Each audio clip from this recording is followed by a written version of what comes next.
coming to you live from the original NCK Christian Whistleblower Bunker in beautiful Clearwater, Florida.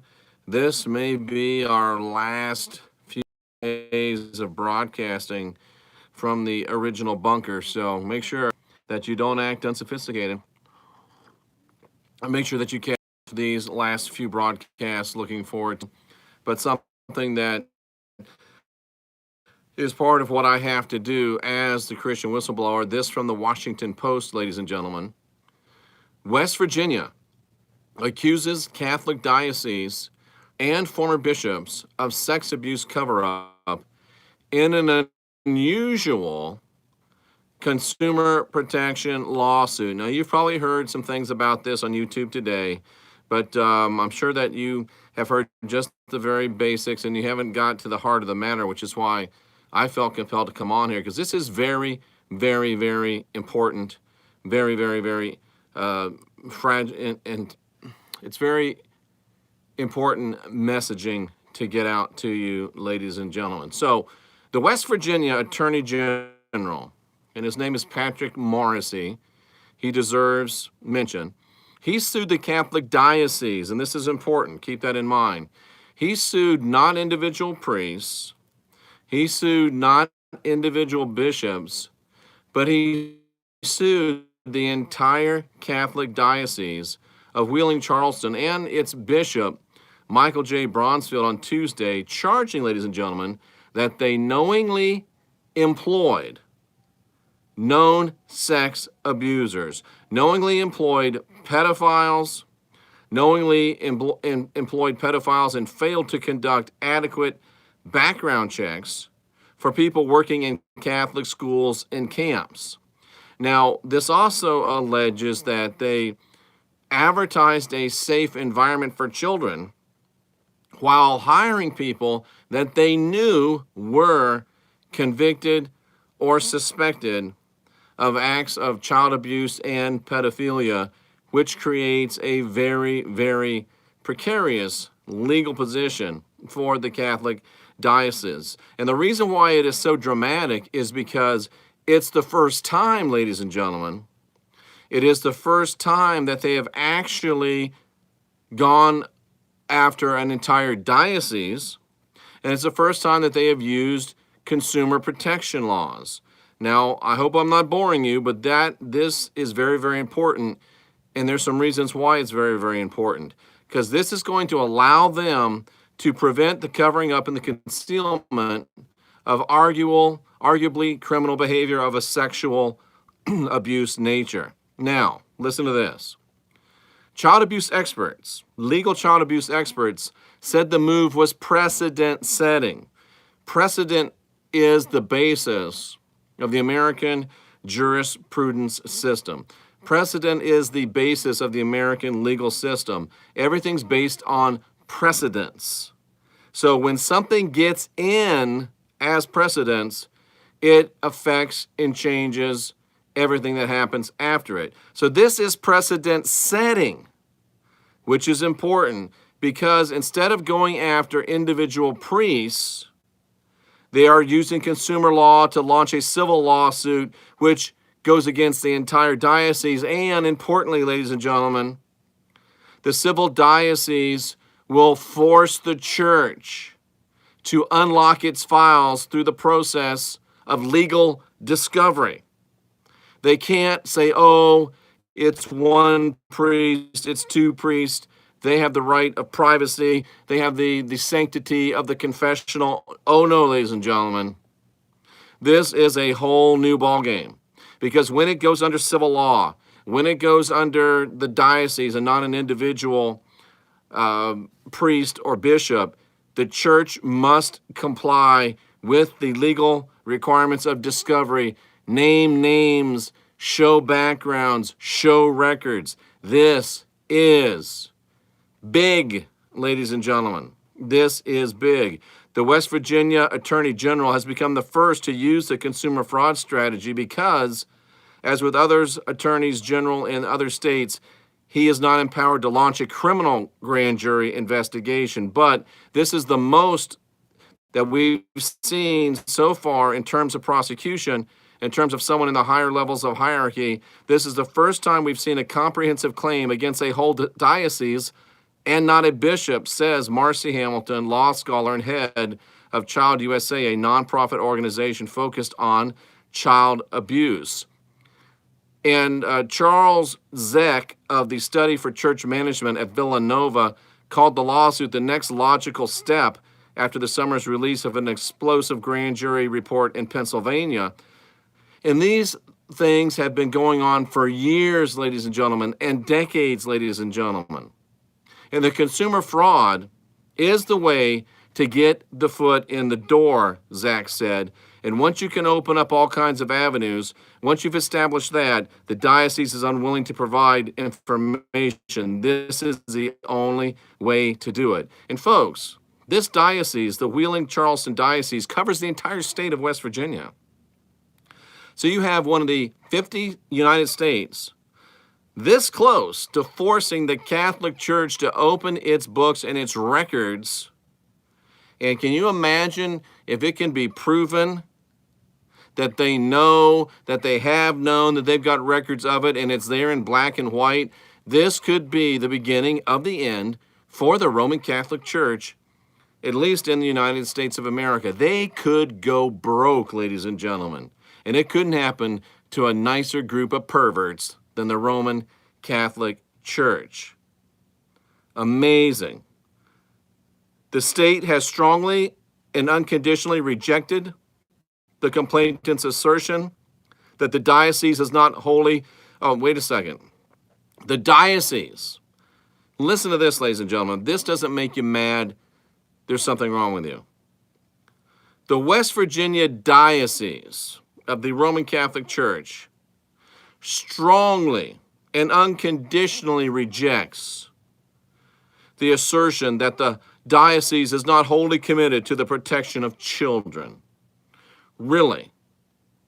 They reject the notion that they're not committed to the protection of children when it's been going on as long as there's been Catholic churches in West Virginia.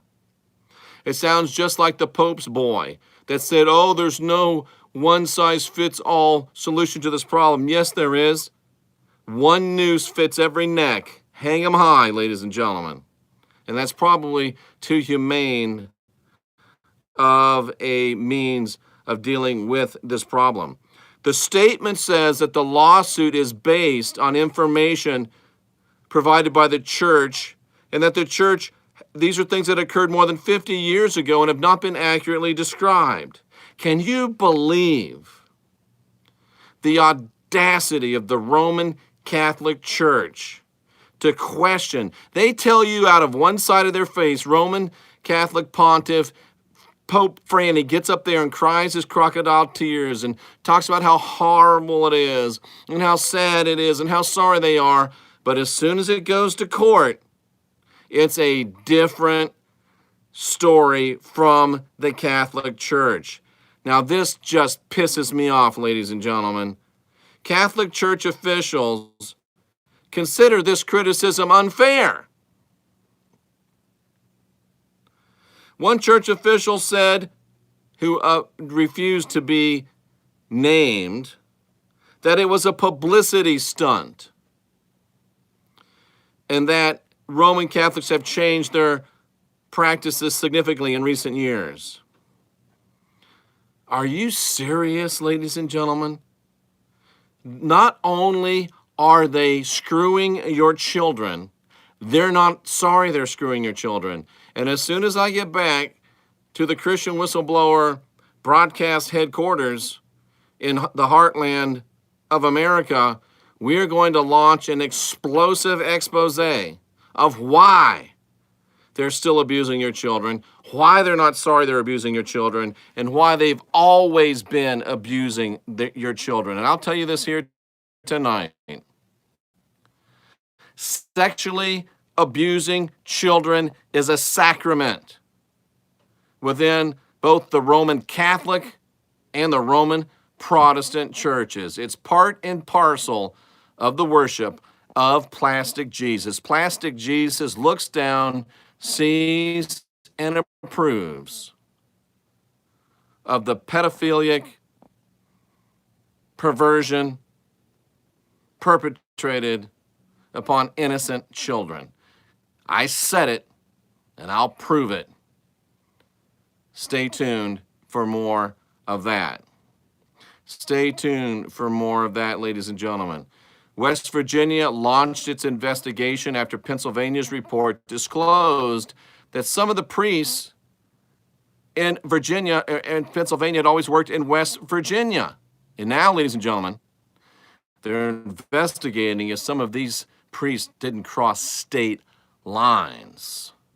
And if it can be proved through discovery that these priests crossed state lines, guess what you got now, ladies and gentlemen?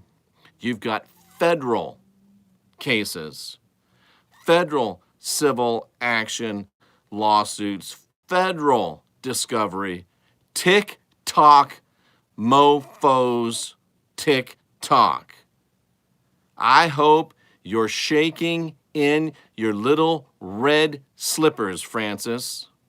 I hope your orifices are constricting under your robes. Catholic bishops, Catholic cardinals, I hope that the golden throne you're sitting on is constricting your sphincter. Pope officials have said that 16 attorneys general have publicly revealed investigations of the Catholic Church since the Pennsylvania grand jury report was issued. West Virginia's just the first Roman Catholics. West Virginia's just the first Roman Protestants. Tick-tock, get ready. Here they come. If we didn't engage in this action, there would be no statewide review that would occur.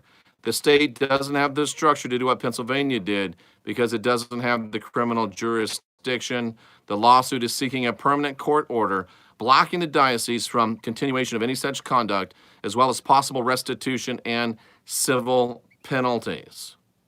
I'm pleased to see the Attorney General taking such an innovative approach to protect children in West Virginia. Pennsylvania Attorney General Josh Shapiro said, "Wow, this is great stuff. This is important stuff. And is it any coincidence that today, ladies and gentlemen, in light of the release of such information, that Pope Francis decided to take a very principled stand and refuse the resignation of, I believe, a cardinal or a bishop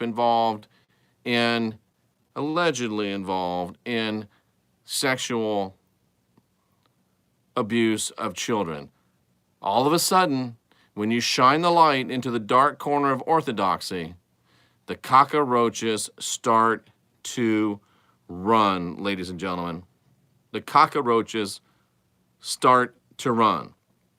The West Virginia action comes a week after Baltimore Archbishop William Lori, who Pope Francis appointed last fall to investigate allegations about sexually harassed adults, barred Bransfield from any priestly duties. Lori said on March 11th that his preliminary investigations, which involved 5 lay experts, is that a really weird thing to call these people? Investigating sexual impropriety, lay experts? It just makes you wonder if they're laughing right in our faces, ladies and gentlemen. The U.S. Church's investigation was sent to the Vatican without the state being allowed to review any files.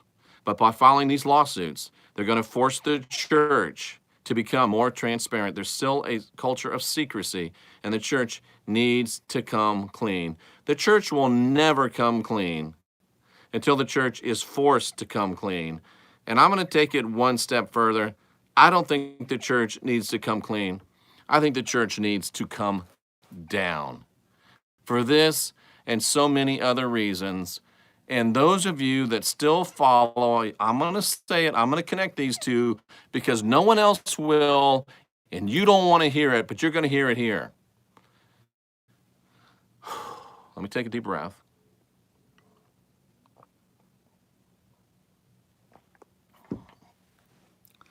This church that systematically and ritualistically abuses children as a sacrament, and I'll prove it, is the same church that has given you your end time Bible eschatology prophecy. And when you talk about raptures and Antichrist and witnesses and rebuilt temples and second comings and lightning striking from east to west and plagues and trumpets and vials, oh my, you are energetically supporting these same priests who are doing despicable things to these children. I'm talking to you, L.A. Marzulli. I'm talking to you, Scotty Clark, and every single one of you that supports them.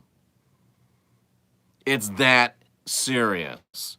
And I, for one, will not be silent. Tick tock. Tick tock. I'm Jeffrey Daugherty, the Christian whistleblower. We are the last generation of real humans, the next generation of new gods, and we're pissed off, and we're coming for you. Get right, get with us, or face the consequences. There's a new sheriff in town, and this is just our game. And in case you're wondering, we're in our prime. We're your huckleberries. Say when. I'm Jeffrey Daugherty, the Christian whistleblower. Last generation of real humans. Next generation of new gods. Get ready.